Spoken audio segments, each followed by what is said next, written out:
This is episode number 351 of the Homeowner Show.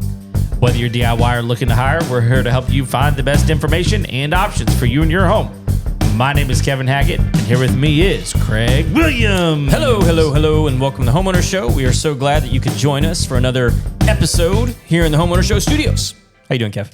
Well, I'm pretty good. I almost, screwed that entire intro up because I'm looking at the giant roach back there on the wall. Oh, jeez. That doesn't look great for the Homeowner Show over here. Whatever. 1 second, y'all. we got a guy on the hot on the trail. Oh yeah, that guy didn't make it. Ooh, ouch. He's gonna wish he didn't. Well, he's gone. He gone. So that's I was sitting over here trying to do the intro, and I look over there and I see this roach, and I'm like, is he gonna leave or he's sneaking up on me? Anyway, I vanquished the dragon. So I'm good. How are you, man? I'm better now. I got a little aggression out. Yeah, you did. Yeah, you did. Well, I don't know. Maybe people have been missing this, but I lost my voice. Yeah, you did. For 2 weeks. We had a little laryngitis going on. Gone. It wasn't just I can't really talk very well. It's I had no voice. Yeah. And really regretting those missed American Sign Language lessons. Well, yeah, but I had the number of people that were like, "This is your gift to us, isn't it?" And I'm like, "You jerk!" Couldn't even retort. No, I'm I can't even raise my voice at you. All I can do is raise a finger. That's right. So you had one move. So anyway, but yeah, I can talk again. It's not 100%. There's still moments where I'm like, it's not quite there yet. We'll check the comments to see if people are rejoicing. They probably are. They probably are. Yeah. How you doing? I'm good, man. We got some fun stuff going on. But I really wanted to talk about Houston Rodeo. One, it is one of my favorite times of year because everyone looks a little bit more like me. That's for a little while. They do. So I think everyone looks a little more normal and like they should. Yeah. Maybe not all of them. But I love rodeo season. I hate going to the rodeo. Okay, why? It sucks to get there. Oh, it's terrible. Well, from here, it's a long way, and you have to go through the heart of downtown to get there. So, and I know you can take the buses and all that kind of stuff. Yeah. I don't want to because I don't have to. Right. So I'll acknowledge my privilege. Yeah. But I still don't want to go. Right. And there's even musicians that I like and enjoy. Mm-hmm. I think they sound terrible there. Well, they don't. It really is interesting to me as much of headliners that they have. Mm-hmm. I mean, some big killers. Names. Yeah. The sound isn't better. No. Than it is. And I get that you're in an NFL arena in there, but couldn't they do something? Yeah, but I think we talked about this I think we talked about this when we talked about the Super Bowl halftime show. We did. That the music and stuff, it's not for the people there. Right. It's for the people watching on TV. Sure. The problem with the Houston Rodeo is it's not televised. It's not on TV. So it just sucks. It should be for the people there. Okay. I don't know if this is true or not. I mean, it could be. I just don't know. But every year for my dad's birthday, I buy him a subscription to the Cowboy Channel. Okay. And part of the reason I do that is because it's the only place that you can stream the National Finals Rodeo out of Las Vegas. Oh, so okay. It's like a streaming service. So you can watch it live, but they also keep them. So if you miss a night, you can go watch. Okay. And you can go back and watch last year's NFL and all that kind of stuff. I don't know if they put the Houston Livestock Show, but I imagine even if they did, they're only showing the rodeo. Probably not the concert. Not the concert. Yeah. Because there's rights involved. There's all kinds of stuff, Yes. I'm sure. Yeah.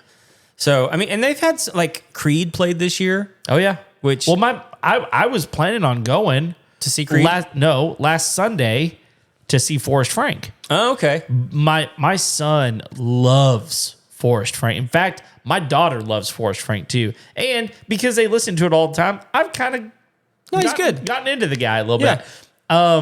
So we were going to go with his best friend and their family, but we needed 7 tickets. Yeah, good luck. Well, we got in the waiting room. He and I, his dad and I both got in the waiting room. He got in pretty quickly, but he could only get 6 tickets, not 7. So we're like, all right, my wife's out. Like, and she likes the rodeo type stuff, but her allergies are so bad, and she did wind up getting sick. But I wound up changing my plans and taking a different trip with another group of people on a mission trip, and so I was gone, and so they went without me. But they said it was great. Like your kids went? Yeah. Oh, awesome. They went. It's the first time they've been to that rodeo. They've been to a rodeo before, but that's the first time doing the Houston Rodeo. Houston Rodeo. Yeah. Oh, really? Yeah. My son was like, the bull riding was awesome. I was like, yeah, it is. Yeah, it is. There's a bunch of it that's awesome. Yeah. And he was talking about a bunch of different stuff. He really had a great time. Awesome. So I'm sure we'll do it again. I mean, you're right though. Getting down there it's a hassle. I mean, finding where to park, and then no matter where you park, you've still got to bus or tram or train over. Yeah, all you peasants do. Yeah, well, yeah, pretty much. I mean, unless you know someone, like, or unless you're willing to just pay Uber to get you there. Yeah, that's the way it normally goes. I would imagine Uber's. To get there is way better. Leaving, I don't know if Uber would be the way to go. I mean, that'd be kind of a nightmare. Yeah, I think so too. I imagine for the drivers too. Probably. But anyway, I love the rodeo, but I don't want to go. Yeah. Okay. And the only part that makes it enjoyable to me is honestly, if I go and there's like a concert that I don't want to see, that's my favorite. Yeah. Because I don't mind leaving as soon as the actual rodeo is over, because that's what I came there to see anyway. Right. I want to watch that and I want to get out of there. Yeah. So it makes it a little bit easier because I'm not having to stand in all that nonsense traffic when everyone's trying to get out of there. Right. But even then, man, like it, and all the news stories coming out this year about it, just I think amplify my point. Dude, like, people get stupid at the rodeo. It's been crazy. Like I've seen so many fights. Yes. And so many ridiculous things that have happened. Like, I don't know. It brings the worst out in people, I guess. I mean, I think anytime you get that many people from all different walks of life together for something like that, it can get crazy. So it's who knows what the issue is, man, but it's been crazy the amount of fights that have happened. Right. And I don't know if it's just because people are just more apt to record those things and publish those things now. But I don't remember it being like this in the past. Sure. I remember there being fights, but not on this scale. Yeah. So it's been nuts. But do they ever do the PBR here in Houston? They do. Man. Yeah. That would be fun to go to. I think they do it at, I don't know what they call it, where the Rockets play. Oh, the Toyota Center. I think they do a Toyota Center. Okay, cool. I would love to go see that. Which is a great venue for that. It's a great venue. It's a little bit smaller. Yeah. I mean, that's what I mean. For PBR, it's fantastic. Yeah. So, and there's other rodeos that come through.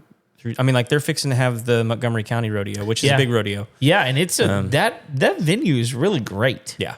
It's a really great. I've seen monster trucks in there. Oh, really? Yeah, that was fun. So that's actually one I'm thinking about. I got invited to join a committee over there for the Montgomery, and that actually interests me because it's in my backyard. Yeah, and it's more local. Yeah, I mean, my dad's been doing Houston Livestock Show for 20 plus years. Sure. They're there tonight, aren't they? They were there today.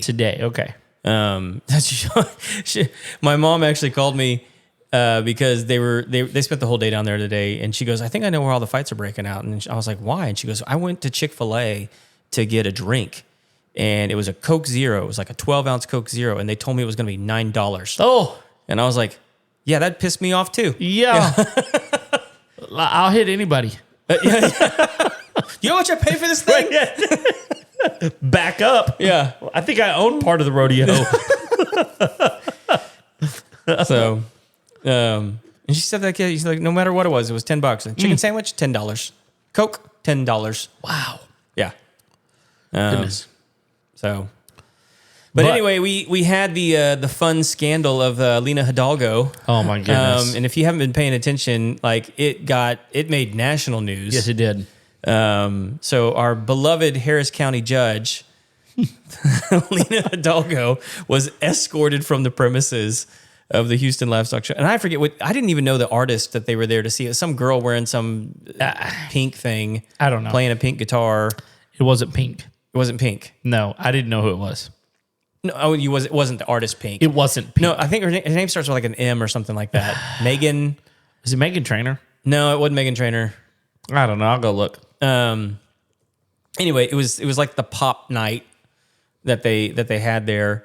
And I mean, for those of you that haven't heard the story, Lina Hidalgo had these guests with her. There's the family of like a fallen soldier and some other folks. Megan Maroney. There we go. I don't even know who that is. Who's that? Yeah, Do you know a song by her? No. Okay. So anyway, Lina, there are special tickets that you can buy at the rodeo for when the concert happens. You can actually go down through the chute and be on the floor for the concert. Right. So she wanted to go down on the floor, didn't have any tickets, and so they kindly asked her to leave. And she didn't want to, and it just blew up. And I think part of what everyone needs to understand is she had been given $9,000 worth of tickets for the shoots for previous rodeo shows this year already. Over $9,000 worth of tickets, which those tickets are about $450 a pop. So you can kind of do the math. She'd been given a lot of tickets. Yeah. Also, she didn't have, you have to have like a wristband to get down on the floor. Okay. That's how they know you have a ticket. Sure. So she'd been able to do this. And so I can imagine her mindset being like, well, I've been able to go every other night. Sure. I'm the county judge. Surely they'll just let me in because of my special guests. Right. Well, they didn't. No. And so then she throws a hissy fit. To say the least. And she released the recording of the conversation. Yeah. Which did not put her in a good light. No, it didn't. She basically starts accusing everyone of like manhandling her, and I'm going to go get proof that this guy pushed me. And so then she releases this letter, and she asks for her attorneys ask for footage from the Houston Livestock Show and Rodeo. They give her the footage. She says that's not good enough, so she goes down there to see the footage, and she comes out and she says, "Well, I think it's time to put this whole thing to rest." And like just. Yeah. And like she accused them of like racism and bigotry and like just all this stuff. Yeah. And obviously there's no video evidence of any of that. Yeah, she literally says there was no good angle to determine what I wanted to see. Yeah. Which means it either didn't happen or the footage is bad. Who knows? I mean, I'm sorry. You were trespassing. Uh-huh. I don't care who you are. No. If you're trespassing, I'm not saying it's appropriate, but they're well within their right to manhandle you out of that place. That's true. So, also, I think it's good to keep in perspective that because she is the Harris County judge, she was given an honorary position with the Livestock Show and Rodeo as like a chairman or something like that, of which the benefits are she has a suite every single night of the rodeo. This is just like, so go to your suite and shut up. Yes. Like no one cares that you didn't get into the chute that night. Shut your mouth and go eat your churros in the suite. Right. And enjoy yourself. And they're going to have really like where you will see it on TV is in your suite. Yes. And it'll probably sound pretty good. It probably will. But what the hell? Well, again, there's so many people in the world of all walks of life that feel privileged about who they are. And she obviously felt like, well, I can just do whatever I want to.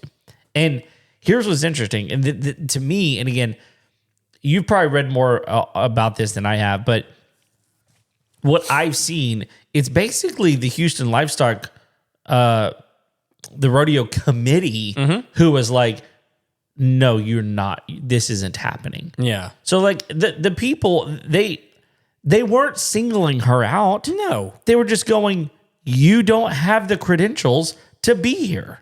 Well, like let's be clear. The Houston Livestock Show and Rodeo exists to raise money for kids' scholarships. Right. That's the whole purpose of the organization. Yep. It's a massive organization. It raises lots of money. Yes. One of my clients just spent $1 million to buy a goat. I mean, this is I mean, like, and it's considered an in-kind donation. I don't think he's actually going to keep the goat. Sure.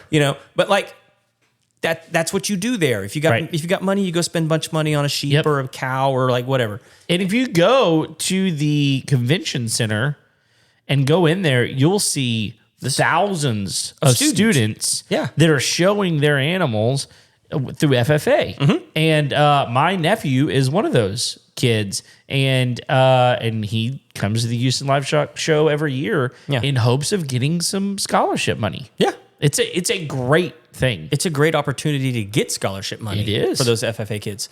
And so how do they do that? Big part of that is ticket sales. Mm-hmm. That show was sold out. Yeah. And so her demanding not just a ticket for herself, but for, I think she had like 6 other guests with her. Okay. So we're chasing in the neighborhood of like $3,000 that she's taking out of the hands of students, right, for their scholarships, right. And I don't know why anybody else isn't framing this conversation in that manner, right? Like she's demanding things for free that literally takes money out of the hands of kids. And it's pretty damning. And she's not paying for the suite. No, that's just given to her by the county, right? Or by Houston Livestock Show. I don't know who gives it to her. Maybe the county pays for it. She ain't paying for it. Yeah. So just go to your suite and shut up. By the way. Which she can't because they took it away. They took that away, too. They took it away. Yeah, which they should have. You know who Mark Keogh is? Oh, yeah. So he's the county judge for Montgomery County. Correct. Yeah. He posted on Facebook. Mark's safe from being arrested at the Houston Livestock Show. This is pretty funny. Well, I mean, since this has all happened, Paul Betancourt has called for her resignation. Yeah. There was another guy today that called for it. I can't remember who that was. Anyway. All the Republicans. Probably. Yeah. And county judge is like a weird. I don't know if people understand how that actually works. They don't actually like preside over cases. Right. So they're more in charge of like emergency and disaster relief. Mm-hmm. So kind of an interesting position anyway. Well, she should have thought before she got dropped off that night. Dude. So it's crazy. Yeah. It's crazy. I agree. So I mean I imagine this will affect election. Oh, yeah. I don't know if that's coming up in November for her this year. Like this is the kind of thing that there's not anybody, I don't care who you are, there's not anybody that goes, you know what? She was treated unfairly. I really want to hear from somebody that thinks she was done wrong. Well, I want to like, not because I want to fight with them. No, give me your perspective. Yeah, because I don't have it. Yeah, maybe I'm missing something. I don't think I am. I think I'm dealing with like a privileged young person that got into a position of power and thought she could do whatever she wanted and threw a hissy fit when she found out she couldn't. If you go look online right now at any news media outlet, they're not framing this in a positive light. No. Every one of them. Well, I mean, the story started in Houston. The Houston Livestock Show and Rodeo is an institution that is like, I'm not saying it's like above reproach. I mean, it's not like there's not stuff that doesn't go on with the rodeo. I'm sure there's mishandling of funds. I'm sure there's stuff that goes on with the rodeo. Sure. But as an institution, good luck. Yeah. I mean, people love the rodeo because of what it is. Mm-hmm. It's not just a rodeo. It is a scholarship funding organization. Right. And it does a lot of good. That's right. And look, people make a lot of money at the rodeo too. They do. They do. Chick-fil-A apparently being among the chief beneficiaries. Yeah. They've decided to close all of their locations and just go to the rodeo for about 4 weeks. Guys, we're selling Cokes for $9. I don't know what you're getting up here, but it ain't enough. It ain't enough. Oh my goodness. It's crazy. It's crazy. So, but What else are we going to talk about? Anything? there's a bipartisan bill that they're talking about pushing through, and it is Tim Scott and Elizabeth Warren that are authoring this thing, and it's the 21st Century Road to Housing Act. Kind of an interesting one. They're trying to do a lot of stuff. Some of it seems kind of there's two different things. There's like the Road to Housing section, the Housing for the 21st Century section, and the 21st Century Road to Housing section. So there's two different things, and then there's like a combined bill. And I think the combined bill is the bipartisan one. The big headline in this one is a Trump initiative that's being pushed through to limit the amount that financial institutions can own residential property. Oh, Which has been a big thing. A lot of people think that's the reason, and like the sole reason that people can't afford homes right now is that like organizations like BlackRock has been buying so much residential property that it's reduced the inventory, and they're not like renting it. They're just holding it. Right. And it's increasing the cost of homes because the inventory is short. right. And so this bill is looking to tackle that, what I'm calling the perceived problem. I'm not saying it's not a problem. I just don't think it's like the boogeyman that everyone thinks that it is. Sure. So I mean, because we've had moments in history where we've had just as little inventory as we have right now. Yeah. It's part. I think it's part of a natural market cycle. I do think that they are manipulating it to some degree, but I just don't think that they can manipulate it that much. Yeah. Yeah, it is. And people are going to hate on me about that, and I don't care.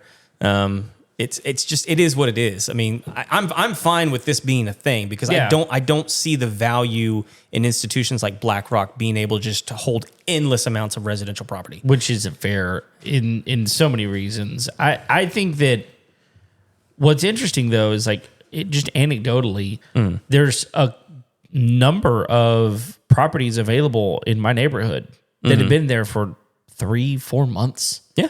And so it is interesting. While it is true, there's still low inventory. There's still stuff that's sitting on the market for a long period of time. Yeah. So I don't really know what that ultimately kind of filters out to, but Yeah. So, I mean, but the other stuff in the bill, I don't know that it's bad, but like, it's just like, so like housing, counseling, and financial literacy programs. I'm like, okay, why aren't we doing that in schools? Like, aren't we paying for schools? Isn't that like, what schools are supposed to be doing? They should be. Yeah. They're not. No. You get to, anyway. Yeah.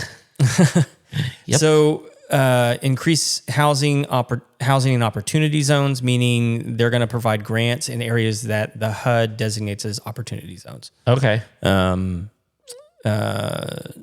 Whole home repairs pilot program, again, grants that can be issued to repair homes, either through grants or not loans that you don't have to pay back. I mean, well, if you drive through some of those areas, they need that. Really. I mean, they do. Because here's the problem. No one's going to get the work done if you don't. This is where I get into muddy water with the whole limiting investment institutions being able to buy these properties, because that's when financial institutions like that can be really valuable to a community, that they can come in, buy distressed properties, fix them up, and then hand them off to people so that they can actually be livable again. Yeah. And they're going to make a profit, and there's nothing wrong with that. Shouldn't they be able to? Absolutely, they should. So this is where, to me, it's like, okay, yeah, that's true. We need that, but there's probably actually people who are willing to do that. Yep. With their investment, and there's people who are really good at it. But there's other factors in there, right? Because I mean, you can repair a broken house and make it look nice again, but it doesn't matter if you're going to get shot at every Wednesday. I mean, it's just the reality of the situation, right? I mean, there's a reason sometimes that they're run down. I still don't want to live there because those neighborhoods have been taken over by thugs, right? So anyway, there's lots of things that are in this, and I think the main headline of it is going to be, hey, we're going to limit the amount that these institutions can hold residential property. And I think for a majority of America, they're going to go, that's a good thing. We need to do that. And I'm going, did you look at the rest of the stuff that they're going to be spending money on? Like, Did they kind of weasel in there every time. And This is a Republican and a Democrat, bipartisan bill. joint? Yeah. But like I just don't like government programs in general. I don't think that they're really effective at doing the thing that they say they're going to do. Well, so often they benefit such a small number of people because, well, I mean, I've said this before, and this is just, I understand the reason behind it, but like, if you told me today, Kevin, you need to, like, you're losing everything, you have to go on food stamps, I wouldn't know where to go. Me either. I have no clue. The people that do, they know exactly where to go. They know exactly how long before they can go back. They know when to do it. They know what times. They know what days. They know what intervals. They know everything about the system because they've learned how to work the system. At one point in time, they didn't know. Sure, they had to figure it out. Yeah. But I guess my point is, so often these government programs benefit only the people that are willing to jump through whatever hoops and try to get whatever they need to, and it doesn't benefit ultimately the people that it really needs to, or it also doesn't benefit everybody. So I hear what you're saying. There's pros and cons. I just wish, and I should not wish, I hope that if this gets pushed through, that it does what it's supposed to. It won't. It won't. It just won't. I mean, like, look, you could. There's like 1, 2, 3, 4, 5, 6, 7, 8 programs that they're talking about adding, and a lot of it is just giving additional power to HUD. That you can't take back. Yeah, I'm like, just pass the one thing. Yeah, just do it. Yeah, pass the one. If you really think it's that bad, pass the one thing. But they won't. They won't. They want all the things. So, but like, and like, again, like these are the same people that everyone's so suspicious of with the Epstein files dropping. Oh, yeah. And people going like, why? Now, how is it that like all these congressmen are able to get like 87% returns on all their investments? Okay, but you're going to trust them to like fix housing. Yeah. No, I don't think it's going to happen. No. Again, I think we're going to see some. I think there's a lot of messed up stuff. I think we're gonna. Yeah. I do think we're gonna have another 2008. Sure. Pretty soon. Yeah. I don't know what it's gonna look like, but I mean, well, something's gonna come to a head. There's too much noise, and there's too much stuff happening on the world stage that is probably distraction from the mechanics of our economics right now. Yeah. That's usually, I mean, in my opinion, that's usually what's going on is like there's a distraction. We have a problem. We don't want people paying attention to that problem. And so in order to do that, let's go bomb the bejesus out of somebody. But we're not that program. But I will say this. You and I have talked many times about housing affordability. Yes. And it's one of the biggest complaints that we hear from people when we post things about, like how maybe you don't need the house that you think that you deserve. Sure. Miss Hidalgo. You know what I mean? Like I do. So, and people come at us all the time and it's like, well, in my part of the country, it's this much. Yeah. And I'm like, okay. I never respond to these people because it's just a never-ending cycle of excuses. Right. But like, why do you live there?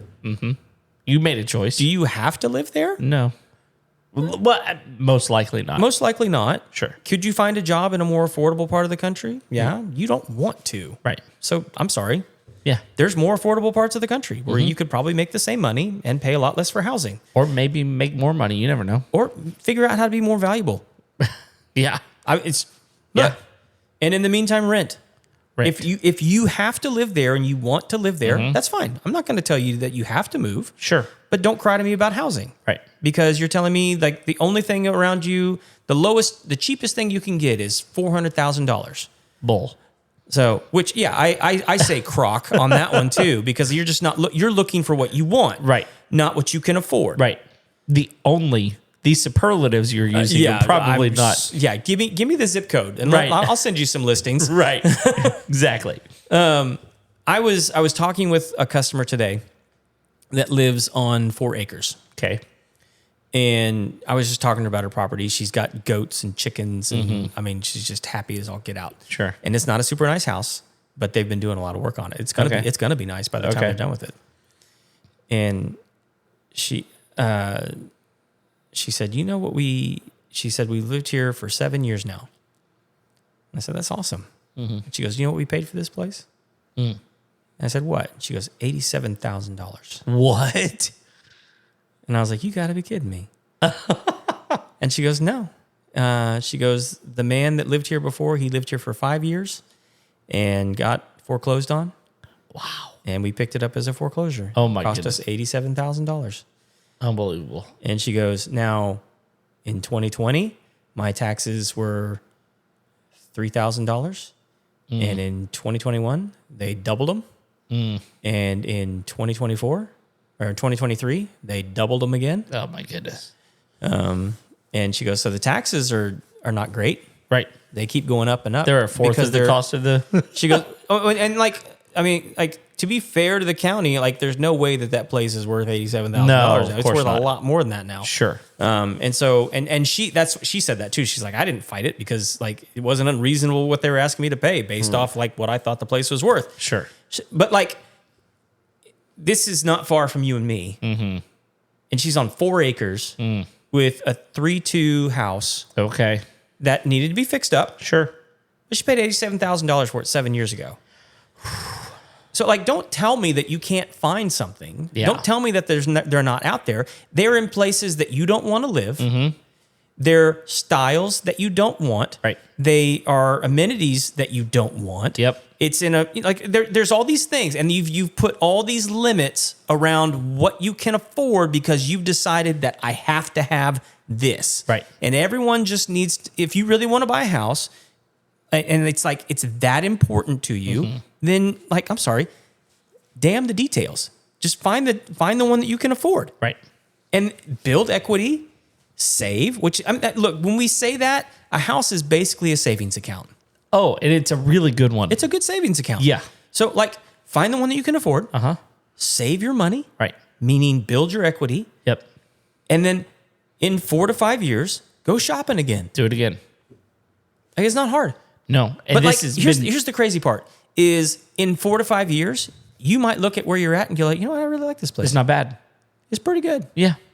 Yeah. And there, look, we've never lived in a really large home, not in comparison to what a lot of people live in. Right. Like you talking about you and me? Well, really, Just you. me It's specifically. just speaking for yourself. Okay. Yeah. I'm not saying I have. I was just No, my family, you know, the largest house we've ever lived in was 2,400 square foot. We live in 2,200 right now. The first one we ever lived in was 1850. You can get away with whatever you're in. I mean, I remember whenever I was young, we lived in there were 5 people in my family. We lived in a 2-bedroom home that was about 1,200 square foot. There was 1 bathroom in there. And that's what my house is listed at. what? And I am not disputing it. No, I wouldn't either. But like I mean, 2-bedroom, 1 bathroom with 5 people. Yeah. Most people would go, that's insane. That's ridiculous. How could you possibly do that? Well, We did. we did. We just figured it out. Yeah. And we were okay. And it's what our family could afford. It's what our family had. And we were happy to have a place to live. And When you're a kid? we didn't even know. Yeah, you didn't know. No. You don't know any different. No, that's just it. It was your normal. It was our normal. And so, look, I'm not saying that there's anything wrong with having a large home. There's nothing wrong with it. In fact, it can be great, especially depending on how you choose to use that home, right? Yeah. But I mean, even still, like I would take my smaller house on 3.5 acres that we have right now over a large house on a one, like a 8,000 square foot lot. Oh, yeah. Yeah. Any day I would take that. I just need to be able to go out in the yard and pee. Exactly. Yes, exactly. And I could do, I mean, that was the first year of my son's life at our house. That's awesome. It was so great. He was like, I got to go pee. And he'd run out the back door. We're like, all right. And what's hilarious is we've got like, you've seen it. There's like, as you come on our property, there's like an outhouse. Mm-hmm. It has tools in it. Like it's not an actual working outhouse. But he would go behind the outhouse. There you go. So funny. Just naturally know. Yeah, exactly. But anyway, at least he went behind something. He did. So, well, look, we'd love to hear your thoughts on any of this. Also, if Lina Hidalgo's suite is available, we are open. Sure. To handle that. Yeah, we can situation for her. we can occupy it. Yeah, at least for the next week. We'll be very respectful. Yeah, of course. We won't ask for more than we've been given. No, not at all. Why would we do that? That would be the most. Especially whenever you have that. Yeah. What else do you need? I don't want to be like around people. No, of course, exactly. That's the whole point of the suite, right? Yes, and we'll take the parking pass anyway. It would be funny if we could get into. Dude, I would do it. We should do a live show from the Hidalgo suite. Oh, yeah. Anybody who wants to make that happen, just hit us up. We should reach out to Julie and see if she can hook us up. You think she might? It's worth an ask. Look, there's no harm in asking for things. The worst thing that you can be told is no. Yeah. And I have been told no many times. Yeah. Because I like to ask. I don't mind asking. I don't mind asking either. But look, if you can help us out with this, info@homeownershow.com, we will promptly reply. Well, sure. Yeah. Look, we handle other people's things with care. We just do. And respect. And dignity. That's right. Yeah. And if you want some more dignity in your life, then you should share the Homeowner Show with somebody that you love. Even if you don't love them, share our show. We would appreciate it. If you haven't already, go on to iTunes or Spotify, wherever you listen to your podcast. Leave us a 5-star rating and review. And follow us on Facebook, on YouTube, Instagram, all the places. And we appreciate all the time that you listen to us. Until next time, we'll see you later. See ya.